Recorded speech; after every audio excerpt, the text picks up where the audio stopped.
So like I said, you should review that video when you get a chance, because there's some other kind of nice gems there, if you will. But here's the big takeaway from last time, which apparently didn't exist. Big theorem. If G is a cyclic group, that is, if G is generated by a single element, right, then I can tell you exactly what G is in a certain sense. If G is an infinite group, then it's isomorphic to the integers under addition. That is to say, there's a one-to-one and onto homomorphism from G to the integers. On the other hand, if G is finite, let's say it's got order n, then G is isomorphic to Z. End of story. That's a classification. So if I walk up to you on the street and give you a cyclic group, all you have to do is say, hey, Jim, what's the order? And if I tell you the order, you know what the group looks like. Right? That's kind of a cool theorem. Here's another big takeaway, probably the second biggest takeaway in that. If you have a cyclic group, in other words, isomorphic to this list here, any subgroup is cyclic, right? That's a big one. Any subgroup of a cyclic group has to itself be cyclic. And number two, if you have the cyclic group is of order n, then this tells me a lot about the subgroups. Then for every divisor of n, there is one and only one subgroup of that order. And this is an exhaustive list. So in other words, if I give you a cyclic subgroup of order 12, there is one subgroup and only one for each divisor of 12, and that's an exhaustive list, right? There's a subgroup of order 1, 2, 3, 4, 6, and 12. So for a cyclic group of order 12, that'll be an exhaustive list of the subgroup. Okay, any questions on that? Okay, so I'm going to put a couple of finishing touches on this section before we go to talk about certain types of special subgroups. Proposition.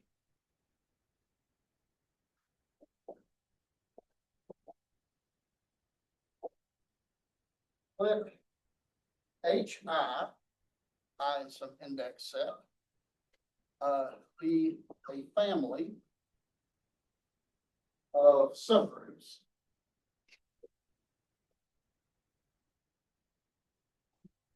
of subgroup G. So you've got G, and you have this collection of subgroups. We'll say it's a non-empty family, so there's at least one subgroup here. Then the intersection of all these subgroups is a subgroup.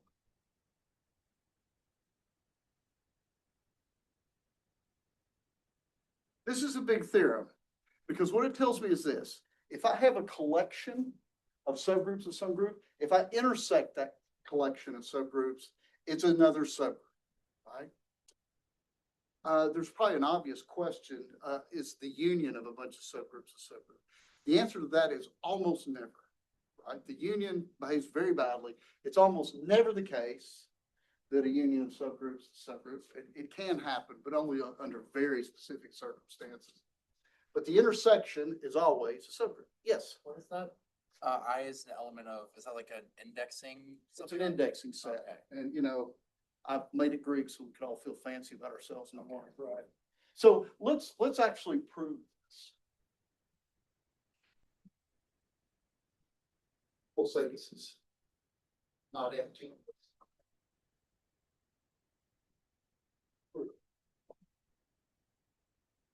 Notice that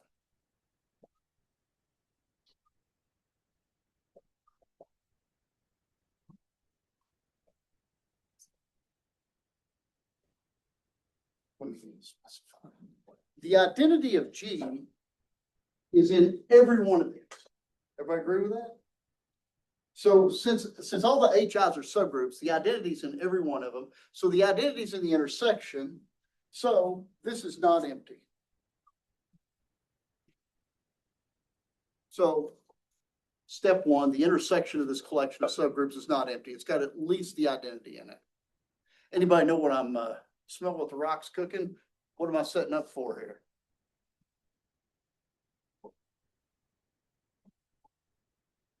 So I know this intersection is not empty, so I know this subset of the group is not empty. So now I'm going to use subgroup criteria, right? So let's let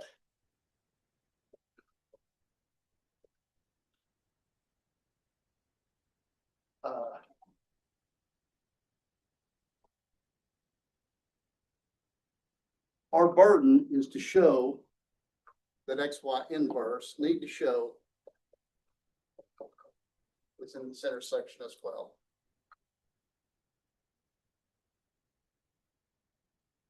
This is us employing the subgroup criteria. Everybody okay with that? Well, so let's just pick this apart. What does it mean for X and Y to be in this intersection? This means for all I, for every one of these indices, X and Y are in HI. Right? That's what it means to live in the intersection, is they're gonna live in every one. Since X and Y are in HI, and HI is a subgroup, then XY inverse is in HI for all I. We already know that each HI is a subgroup, and X and Y live in that HI, so XY inverse has to live in that HI. And this is true for every one. Therefore, XY, since it lives in every HI, lives in the intersection. Inverse. So the intersection in G is a subgroup.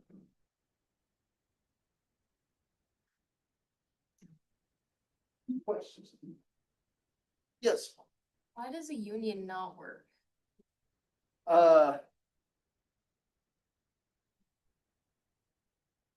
It's a great question. Why does a union not work? In fact, usually the union of two subgroups, not a subgroup, usually.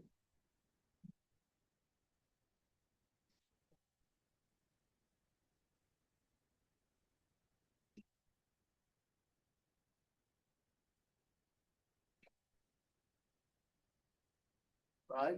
So I'm gonna draw a picture here to kind of aid my example here. This is H and this is K, right? This is what I might expect in general.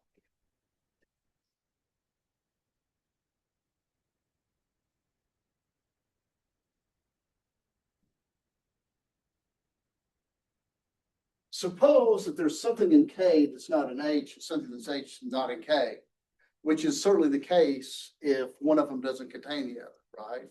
So let's let little h be an H, not K, and little K be a K, not H. I agree with that.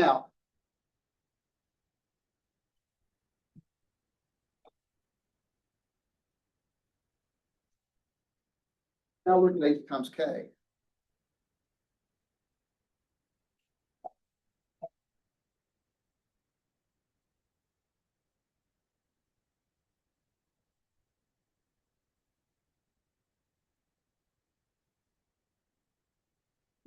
HK can't be an H.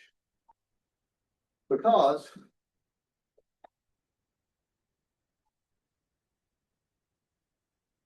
suppose, just for the sake of giggles, that HK is H1 and H, right? Suppose it is. This means that K is equal to H inverse H1 in H, right? Because if this is in H, when you multiply by the inverse of H on this side, this means that K, H inverse H1, this is an element of H. And this is a contradiction. Because K was in K, but not in H. By the same token, you can prove that HK is also not in K. So if H times K is not in H and it's not in K, then it's not the union. And so the problem you have is a closure problem. You don't expect that product to be in the union. Good question. Others?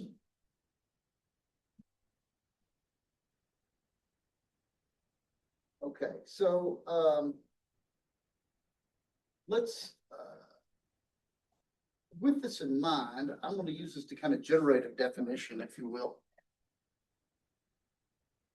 You know that we know that any collection of subgroups of a group, if you intersect them, it's a subgroup. So let's treat ourselves to the following definition. Definition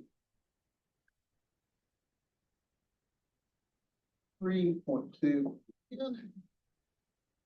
Let B be group and A and G a subset.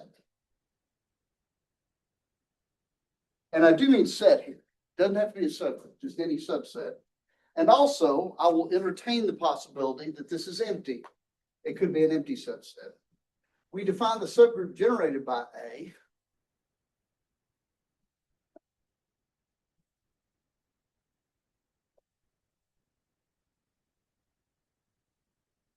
of G generated by A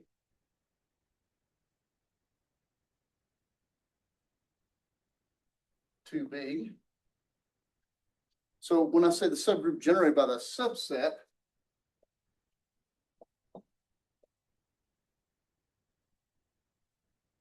this is the intersection of all subgroups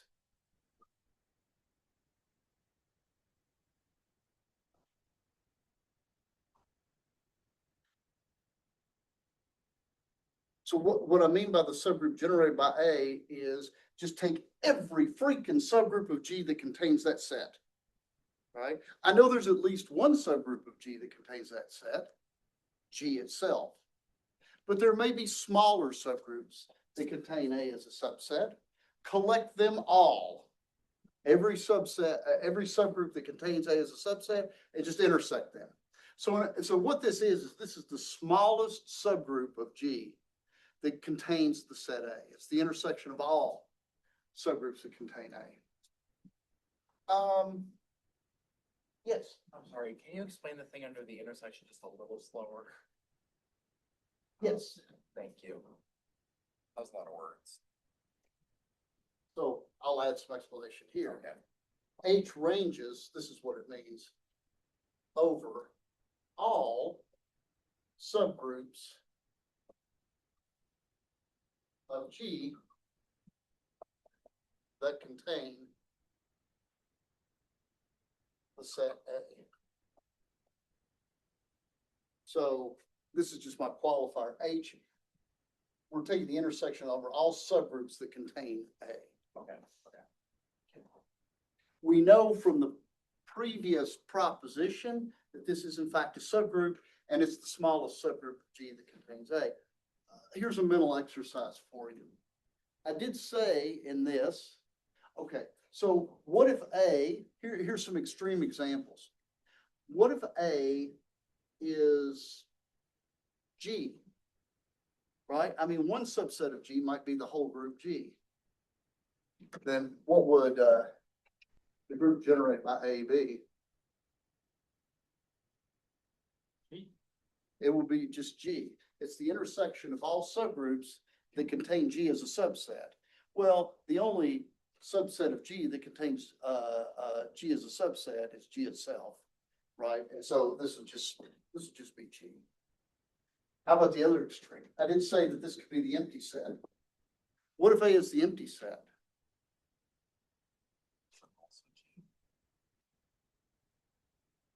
Well, as a set, what can you say about the empty set? It's a subset of what? Every set. Everybody agree with that? So if A is the empty set, this thing is always true. The empty set's a subset of any subgroup. So this is the intersection of all subgroups of G What happens when you intersect all the subgroups of G? We get the identity. Everybody agree? Because the identity is certainly the smallest subgroup of G, right? So if you intersect them all, so the subgroup generated by the empty set will be the identity because you're intersecting all subgroups.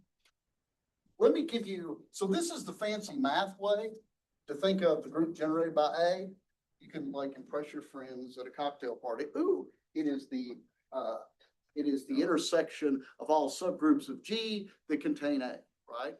That is a fancy way, and in some sense, this is kind of the best mathematical way. Let me give you the workaday way to think about this. Proposition 3.2.11.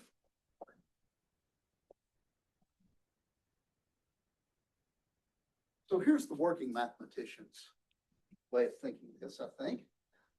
Let A be a non-empty set.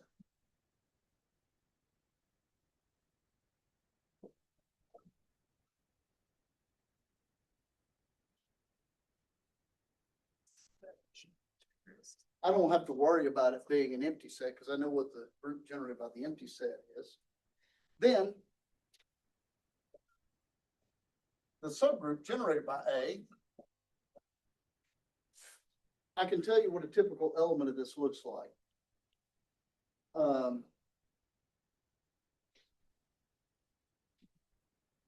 This is the set A1, epsilon 1, epsilon 2,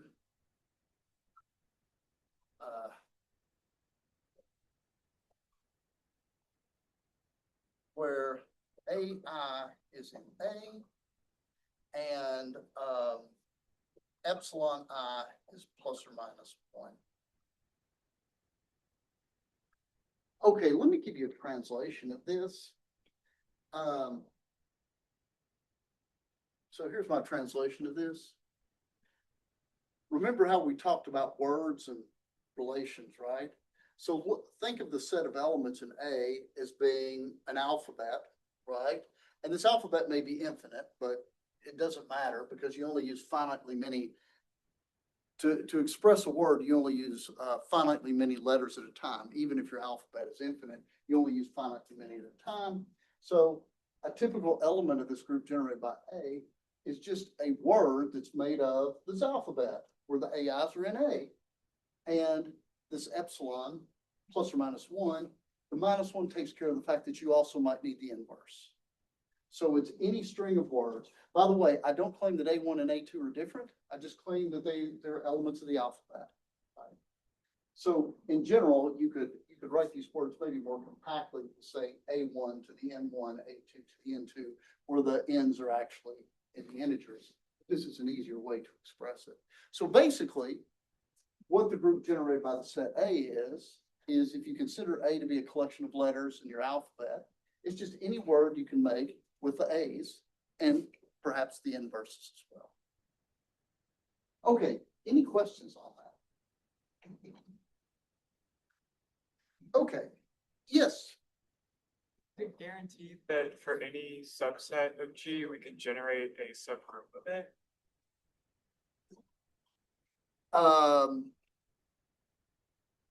Let me ask so for any subset of A. Oh, sorry, subset of G. Where A is a subset of G, can A generate a subgroup of G? Absolutely, Always. right. Just by doing this right here. Or by just taking whatever your subset is and intersecting every subgroup that contains it, right? And I don't care what your subset is, I promise you there'll be at least one subgroup that contains it, and that is G itself, right? Because we're assuming that A is a subset of G, right? That makes sense. Okay. So we talked about subgroups and homomorphisms a little bit, and now we're going to look at some special ways to form groups.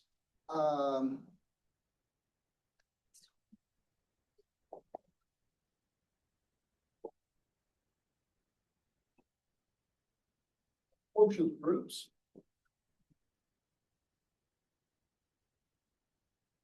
And homomorphism terms.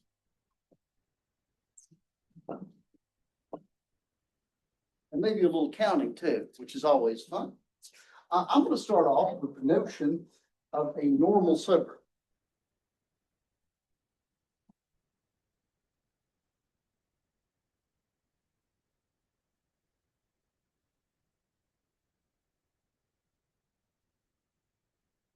Okay.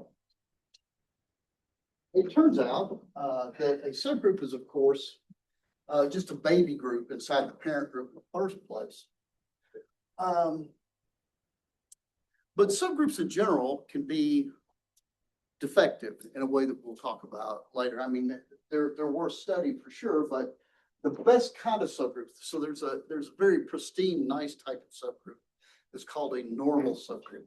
So it's a subgroup that's got a little bit more oomph to it. Let me just go right out of the gate and tell you what it is, then maybe look at some examples.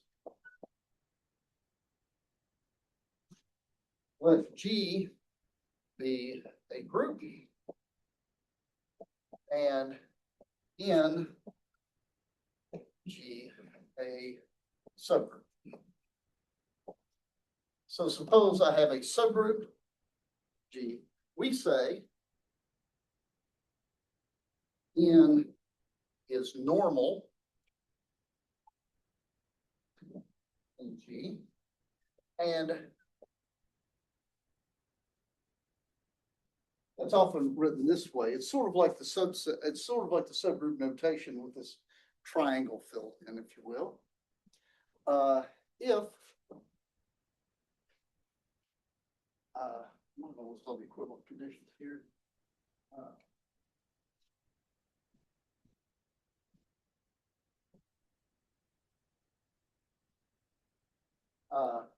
For all G in G,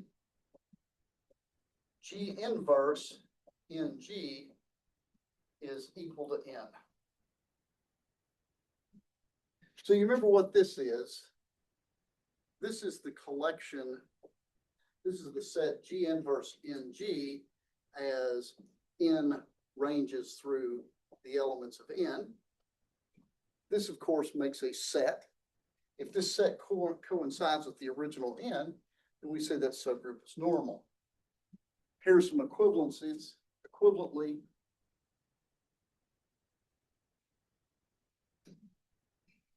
for all G in G and N and N, G inverse in G is this element of N. And equivalently, it's more like notation. The normalizer in G of N is all of G.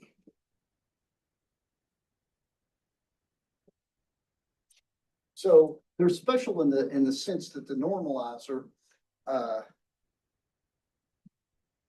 G is all of G. So just this set is equal to that. All right, let me give you a concrete example.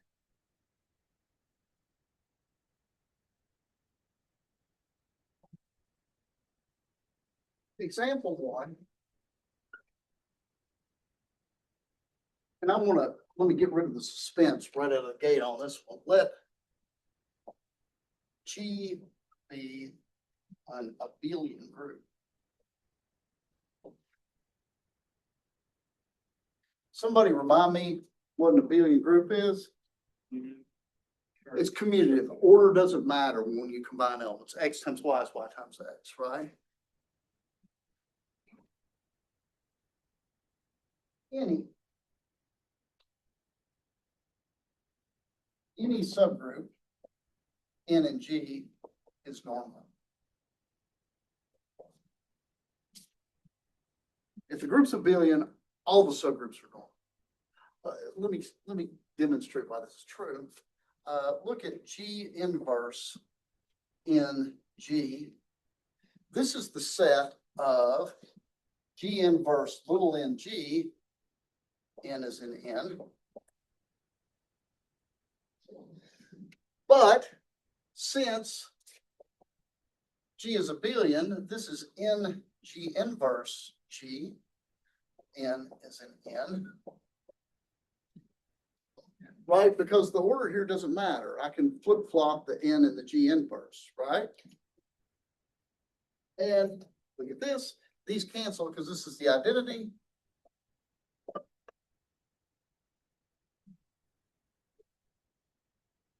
And there you go. So if you're in the case of an abelian group, any subgroup is normal. So if I want to look at interesting examples, maybe what I should do is let's look at something that's not abelian. And the smallest example that I can think of off the top of my head is S3.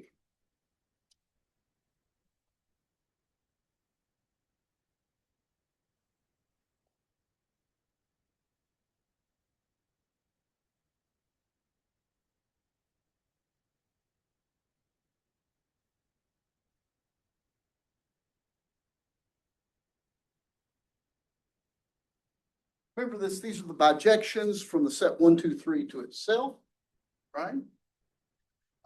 Let's look at this group here.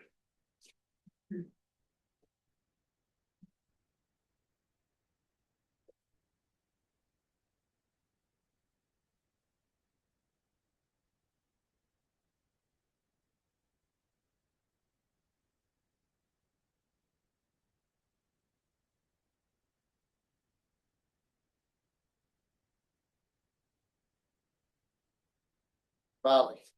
Pick an element for me out of S3, anyone you want. Okay, let's try 1, 2.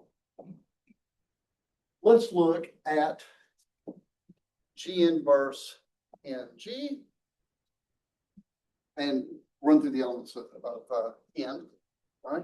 So this is 1, 2, N, 1, 2. Riley picked a nice element because 1, 2 is its own inverse, right? So that makes it a little easier. So this is 1, 2, 1, 2. This is 1, 2, 1, 2, 3, 1, 2. And this is 1, 2, 1, 3, 2, 1, 2. Yes. Why are we using 1, 2 for G? Why are we not using 2, 1 for G inverse? Is that?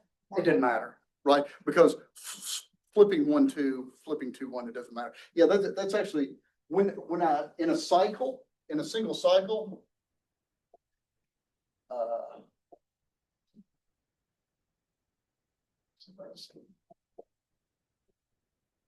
this cycle is just the map that takes 1 to 2, 2 to 4, 4 to 3, 3 to 6, and 6 back to 1, and anything left out as it goes to itself.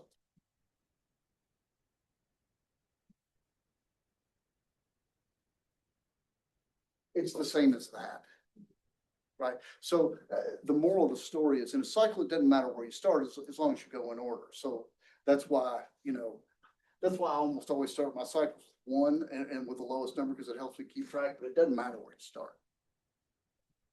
Okay, other questions? Okay, so let's do this. Let's see what this is.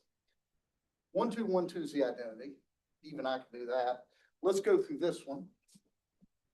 Let's see where 1 goes. It goes to 2, to 3, and it's done. 3 goes nowhere to 1 to 2. And 2 goes to 1 to 2 to 1. Let's check this last one out.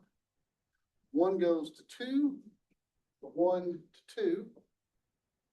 2 goes to 1 to 3, and it's done. 3 goes to 2 and back to 1. Notice this is N, right? I agree with you. Now, this doesn't prove that N is normal, right? Because I've got to test this for every element of G, right? However, if I would pick this one, right?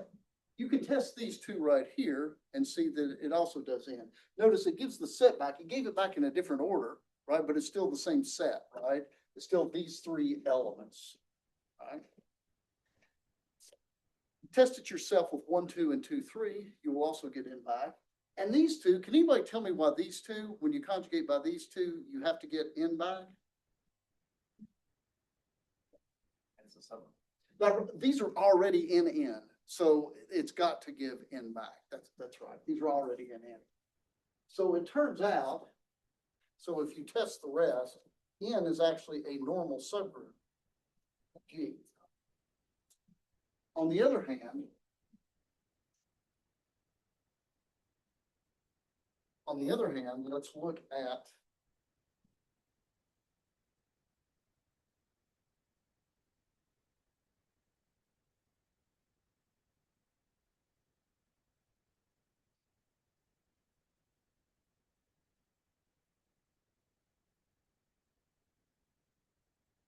let's look at this subgroup.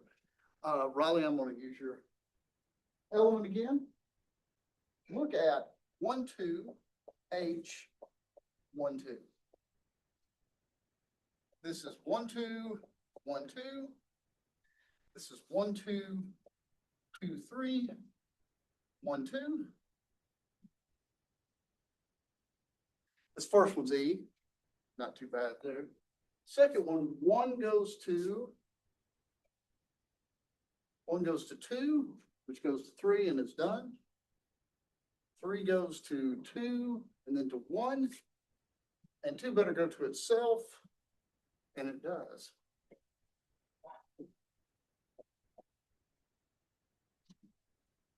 H is not in S3.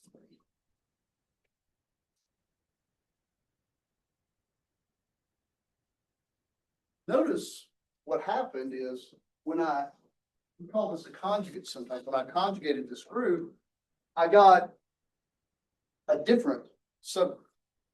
Everybody okay with it? Any questions so far? You might ask,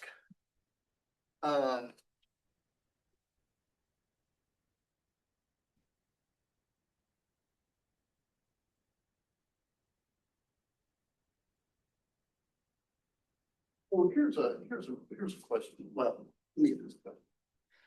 A moment.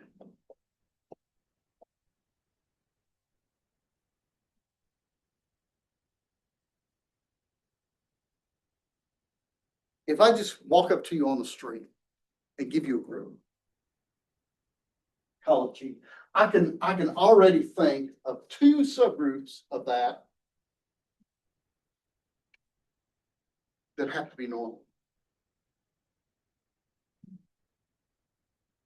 There's sort of 2, and I'm not necessarily saying 2 different, but there are 2 groups that you can always peg as being normal. Think silly. Maybe The identity is 1. The identity, because the identity commutes with everything, right? So the identity is always normal. What else? The whole thing, right?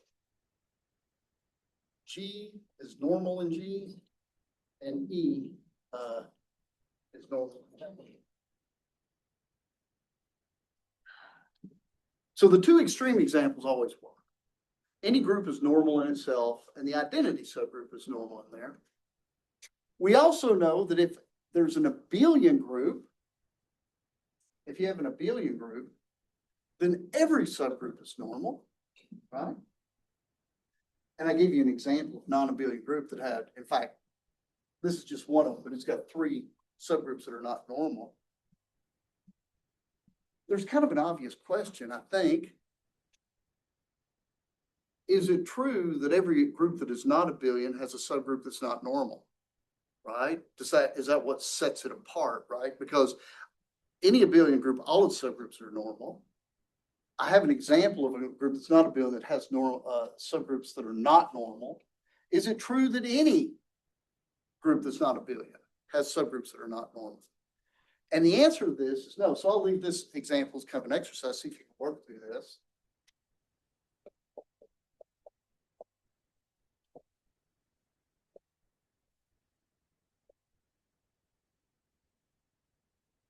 I said that sometimes this is a good source of examples. Do y'all remember when we first talked about groups, I gave you this group of order 8, the quaternions. I squared, j squared, and k squared are all equal to -1. Ij equals k, jk equals I, ki equals j. This is the quaternion subgroup. It's a group of order 8. It's not a billion because ij is k, but ji is -k. It's not a billion. But every subgroup of the quaternions is actually a normal subgroup. So see if you can check that. We'll actually have some theorems later that will make this very quick, but you can go through and do the computation and check that all the subgroups are normal.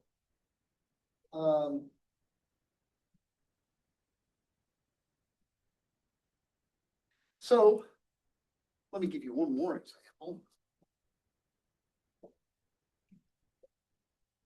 G group.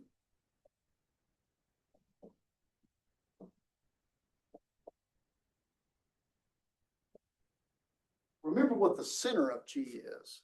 The center of G is all the stuff in G that commutes with everything in the group. The identity is in there, maybe more. If the group is a billion, so this is the set of X in G, such that XG and GX are the same for all G and G. So it's a set of everything that commutes with everything in the group. If G is an abelian group, what can you say about the center? It's the entire group, right? If the group's abelian, then the center is everything. The center of G is always normal. For the same reason that the identity was, because everything commutes and you can flip things around quite a bit.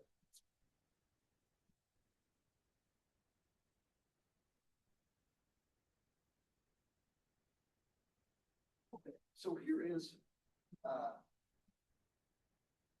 let me give you this in a form of a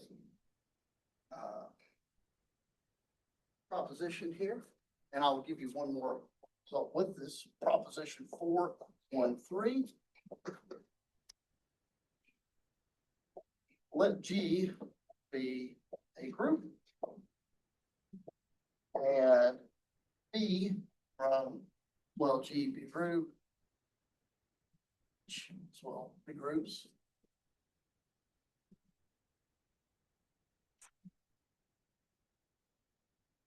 And phi from G to H is some homomorphism. Any homomorphism you want. Number one, if G is abelian, then all subgroups for G are normal.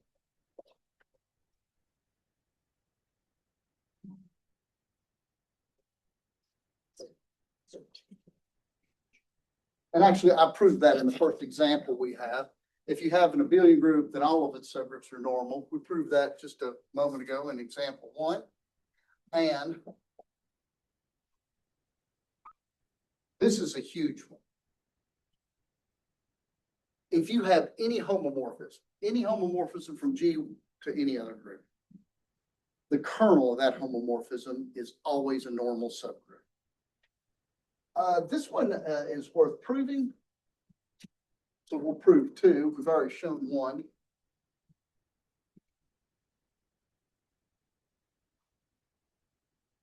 Okay, let's get kind of careful with this. Prove 2.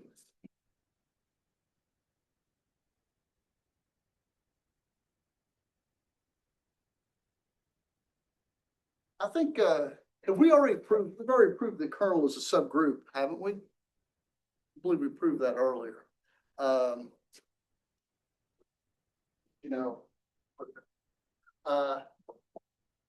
go through all the details.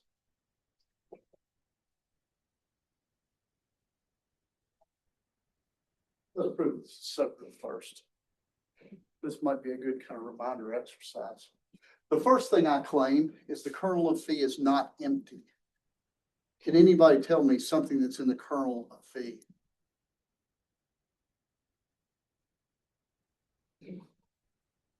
What, the identity is always in the kernel. So the identity of G is in curve phi because, let me remind you what this is. This is X and G such that phi X is the identity of H.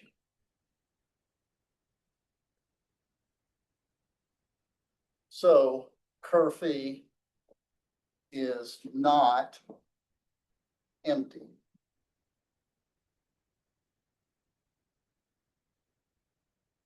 So now I've totally set this up for the subgroup criteria.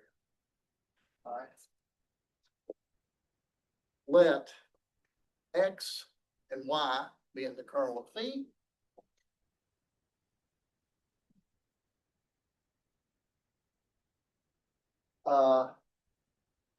Consider phi of X, Y inverse. This is phi of X comes phi of Y inverse because this is a homomorphism. This is phi of X. And one of our properties of homomorphism says I can pull that -1 outside of the homomorphism. So this is the identity of H times the identity of H inverse, which is the identity of H. So XY inverse is in curve phi. So the subgroup criteria gives us that it is in fact a subgroup.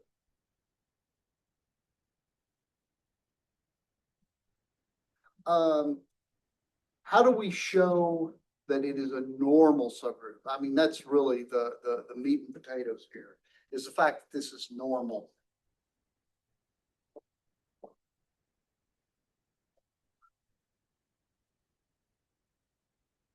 It suffices to show I didn't prove that these were equivalent, but this is one of the things I did mention in the definition. That if X is in curve phi and G is in G, then G inverse XG is in curve phi. That's this is the handiest way usually to show that a subgroup is normal. Take an element from said subgroup that you want to show as normal and an arbitrary element of G. You need to show that the conjugate of that element is still in that subgroup. So our burden is to show that this thing is still in the kernel. Everybody okay with that? Well, let's slap a phi on it and see what happens.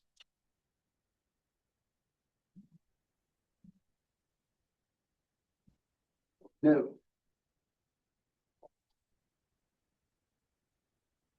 Phi of G inverse XG.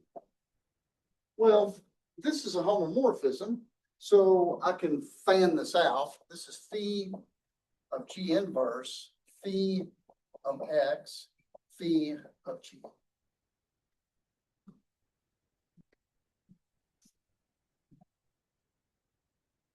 I don't know much, but I do know that this phi of X in the middle, this becomes the identity of H, right? Because we're assuming that X is in the kernel, so that middle part disappears. And this is phi of G inverse, phi of G. Now, do the Lorentz-Welk thing and squeeze the accordion back. This is phi of G inverse G, which is 1G, which is 1H. So how about that? So G inverse XG is in the kernel of phi. So the kernel of phi is a normal subgroup of G. Okay, any questions on that? This is actually very important. It'll come back, this theme that the kernel is always a normal subgroup, come back over and over. Yes, So I understand that phi of X is the identity of H, but why over here is phi of Y inverse, the inverse identity of H? oh, you with me up here? Yeah, This, another way to write this right here is phi of Y inverse. You okay with that? yeah. And the phi of Y, that's the identity of H, because we were assuming that both of these guys are in the kernel of phi. Does that make sense? Mhm. Okay, other questions?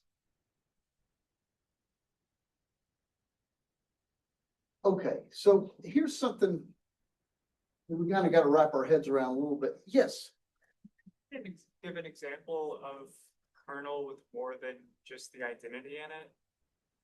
yeah, okay. All right, I'm gonna be a smart aleck first. Because one of the things that you can always do, so this example will probably make you nod, but still leave you a little bit unsatisfied. So I will try to continue with this. If you have and define phi of G is the identity of H. So in other words, you could just kill everything in G by sending it to the identity, and that's got a huge kernel. It's all of G, right? Let me give you something that's got a little bit more interestingness to it.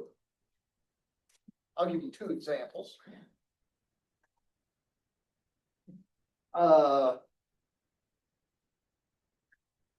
And actually, this is good because we're going to talk about cosets, and this will kind of connect up with this.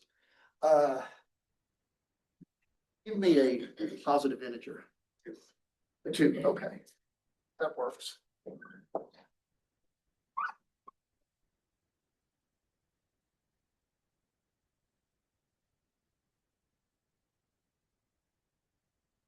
Okay, so here's a homomorphism from Z into Z2, and here's what I'm gonna do. I'm gonna phi of n equals n bar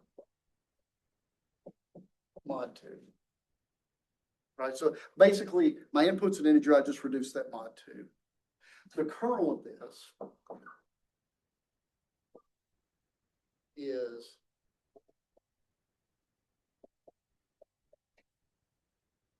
just a set of even integers, right? So this one's got an infinite. Here's another example. How about this? Let's go from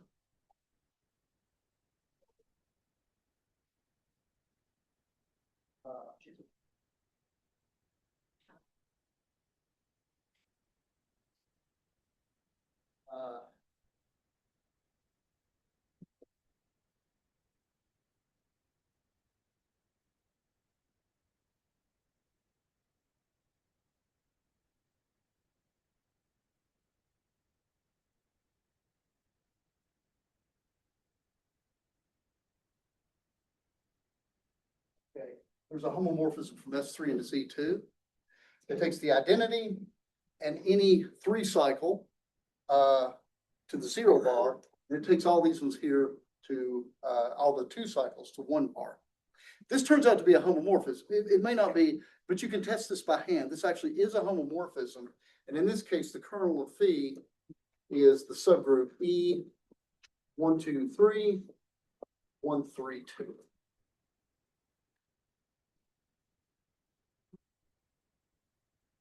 Okay.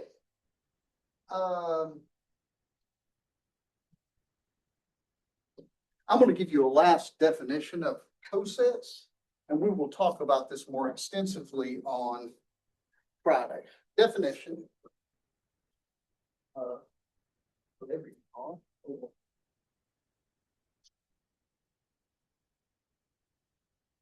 Let G be a group and H and G a subgroup. I don't claim it's normal, it's just any subgroup I want.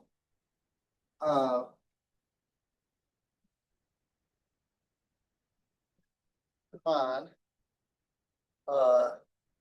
GH to be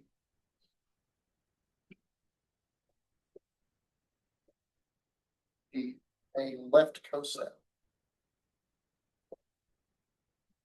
of H in G.